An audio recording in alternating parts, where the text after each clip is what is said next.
Olá, meus queridos despertos, sejam bem-vindos aqui mais uma vez à nossa sexta-feira da reflexão, continuando com esse tema tão rico que a gente tem escutado aí, né, da autorresponsabilidade. Muita gratidão a vocês por terem dado a oportunidade a gente de estudar sobre esse assunto que é tão rico. E para gravar esse vídeo de hoje, eu coloquei uma postagem lá no Facebook, dei uma olhada nas respostas, conversei com uma outra desperta, a Carlinha, lá de Floripa, que esse nosso grupo é muito rico, né? Tem gente de tudo que é lugar, todas as regiões do Brasil. Mas eu conversei com essas pessoas, eu dei uma olhada nas respostas lá do Face, conversei com a Carlinha, para direcionar mais ou menos o que eu estava querendo falar, e eu estava querendo. E aí eu dei um fio da meada, assim, pro que eu estava querendo expor e conversar com vocês, sabe? É o seguinte, por que que ainda é tão gostoso a gente culpar as pessoas pelas nossas dores, né? E eu falo gostoso, assim, às vezes até pode ser num nível inconsciente. Às vezes você tá lá chorando, porque foi você que fez isso comigo. Se você não tivesse feito assim, eu não estaria assado. E a gente repete isso, às vezes, em vários relacionamentos, né? Eu mesmo estou vivendo uma situação na escola que eu trabalho, e hoje eu me peguei pensando assim, a culpa de fulano, de ciclano, que se elas não tivessem feito dessa forma, não teria acontecido. Então a gente sempre tem essa tendência de culpar o outro. E ainda que ele seja inconsciente o ser gostoso, a gente se mantém nessa postura porque existe algum ganho secundário. Como a gente já falou lá para trás no começo aqui do portal Desperte Sua Essência, sobre essa questão do ganho secundário, né? O que é que me faz ainda manter os comportamentos? Porque, cara, eu já sei que eu sou autorresponsável pela minha vida. Eu sei que quem tem o poder de controlar o meu estado de humor sou eu. Que não me importa o que aconteça fora, que eu tenho condição de manter o equilíbrio dentro. Por que que ainda eu falar a culpa é do presidente, a culpa é do vizinho, a culpa é do meu chefe, a culpa... Por que que a gente ainda faz isso, né? E aí foi essa pergunta que eu coloquei lá no Face, algumas pessoas responderam. Eu estava querendo mais assim direcionar as ideias que eu estava pensando assim e aí eu espero que faça sentido para vocês.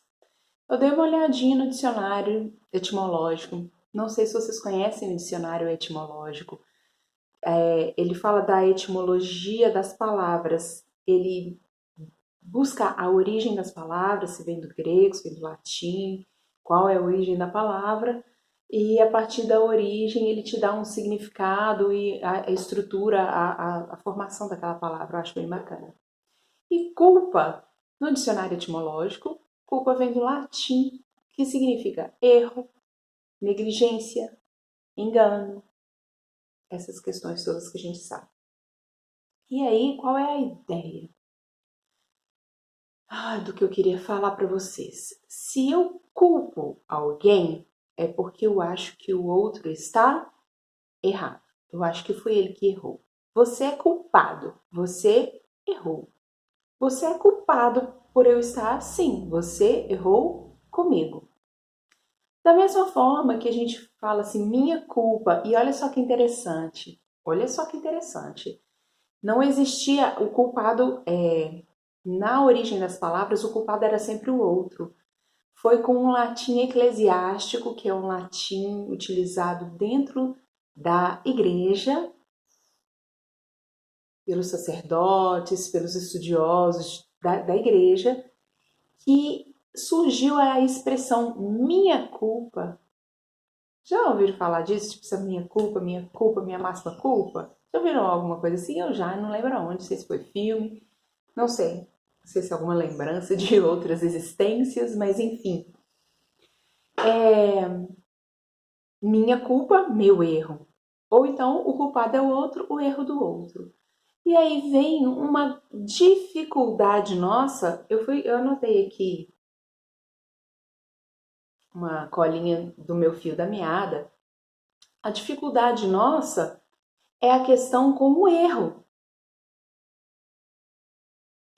Com o erro como sendo algo ruim.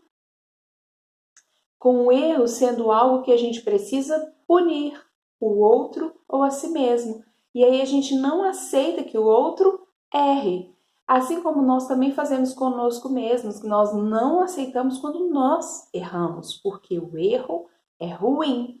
Quem erra, a gente culpa e põe na cruz. Faz sentido? Qual é a questão então? A questão é a gente tirar a carga pesada dessa palavra erro, engano. Eu sou pedagoga, Carlinha também, que eu estava conversando também, é pedagoga. A gente sabe que o erro é a base do aprendizado.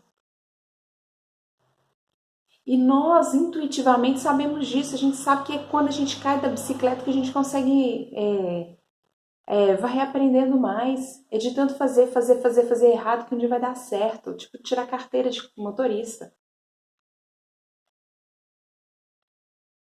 E aí, olha só que interessante. A programação neurolinguística, ela tem vários pressupostos básicos. Um deles é, não existem erros, existem resultados.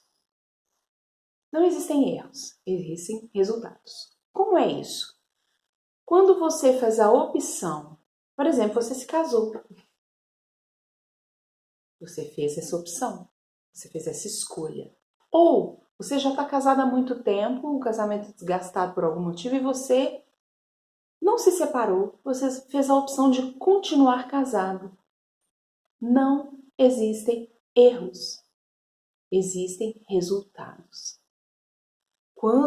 Qual é a ideia da PNL? Quando nós fazemos uma escolha, nós fazemos a melhor escolha possível com a pessoa que a gente era na época, com os recursos que a gente tinha na época, com o contexto, a ambiência e as pessoas com quem a gente vivia na época. Então, quando eu escolhi me casar, por exemplo, quando eu escolhi entrar para um emprego, quando eu escolhi quando eu bati na minha filha, por exemplo, para corrigir alguma coisa que ela fez, não existem erros. Eu fiz o melhor que eu podia com a pessoa que eu era, com todo o meu conjunto de recursos que eu tinha.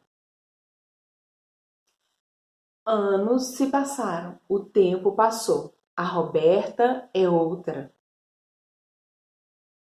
E aí hoje eu tenho condições de fazer outras escolhas com outros recursos que eu tenho e isso vai me gerar novos resultados. Então você fez um casamento que hoje na sua concepção foi um erro. Lá atrás foi a sua melhor opção. Que trouxe resultados. Foram resultados que você não queria? Opa! Autorresponsabilidade. Outro pressuposto da PNL é: quer resultados diferentes? Tenha ações diferentes.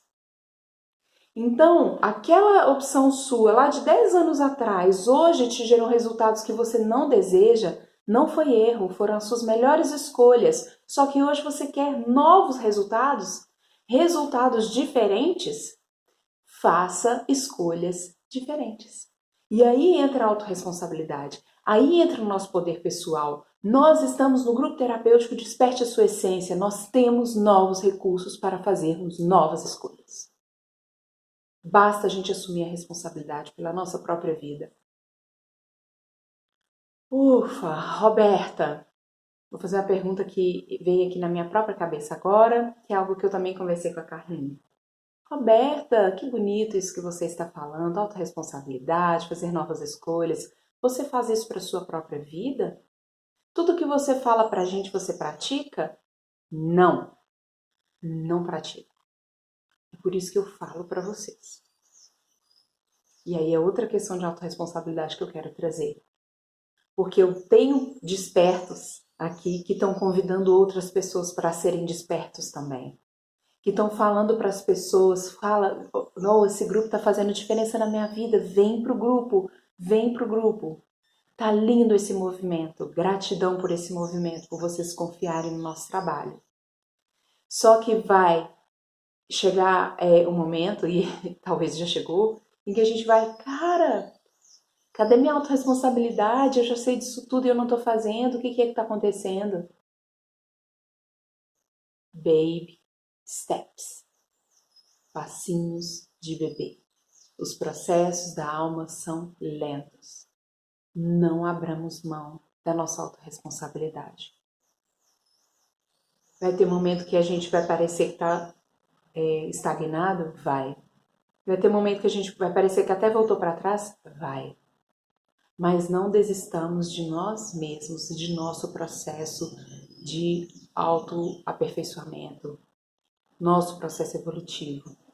É devagar e sempre. Não se esqueçam dessa expressão, baby steps, passinhos de bebê, mas passinhos. Que o bebê, no passinho dele, aprendendo a andar, devagarzinho, cambaleando, ele chega onde ele quer ir. Baby steps, com tranquilidade, mas sem abrir mão da autorresponsabilidade, sem falar, não dou conta. Não é para usar os nossos conhecimentos para nos sabotar, entende? Não dou conta, passinhos de bebê. Tem uma coisa que eu carrego muito comigo, que é, a gente fala do que a gente precisa ouvir. Estou aqui falando com vocês de autorresponsabilidade, porque eu preciso ouvir autorresponsabilidade. Eu ainda não vivo tudo o que eu falo para vocês. E aí eu vou comentei com a Carlinha agora, em primeira mão, vou comentar com vocês. Paulo de Tarso, com o seu companheiro Barnabé, que era o companheiro dele de pregação, de peregrinação lá pelo deserto, falou com ele o seguinte: eu tenho para mim que Deus me confiou a tarefa da pregação para que eu possa aprender mais duramente. Todas as vezes que eu falo algo para vocês, o meu coração é o primeiro que se toca. E a minha responsabilidade é a primeira que grita. Grita assim, Roberta, vamos olhar para isso aí, cara. Você está falando isso tudo para esse povo aí e não está fazendo na sua própria vida. Eu tenho certeza que os profissionais do grupo estão se conectando comigo, assistindo isso agora. E cada um, porque nós já acreditamos no que a gente escuta aqui. A gente já sabe um monte de coisa. Não abramos mão da nossa autorresponsabilidade, do nosso poder pessoal de fazer escolhas bem feitas, escolhas assertivas, para que novos resultados venham para a nossa vida. E se errou, não busca culpado, não. Celebre o engano, celebre o erro, porque ele vai te dar a possibilidade de novas experiências, de novas vivências. Vamos eliminar do nosso vocabulário essa palavra culpa, porque culpa é olhar para o erro com negatividade. E o erro nos faz crescer. A dor nos convoca ao aperfeiçoamento constante. Muita gratidão por estar aqui comigo mais uma vez. Deixe nos comentários aqui ou no Facebook se esse vídeo fez sentido para você. E a gente se encontra na próxima sexta-feira. Um beijo, gratidão.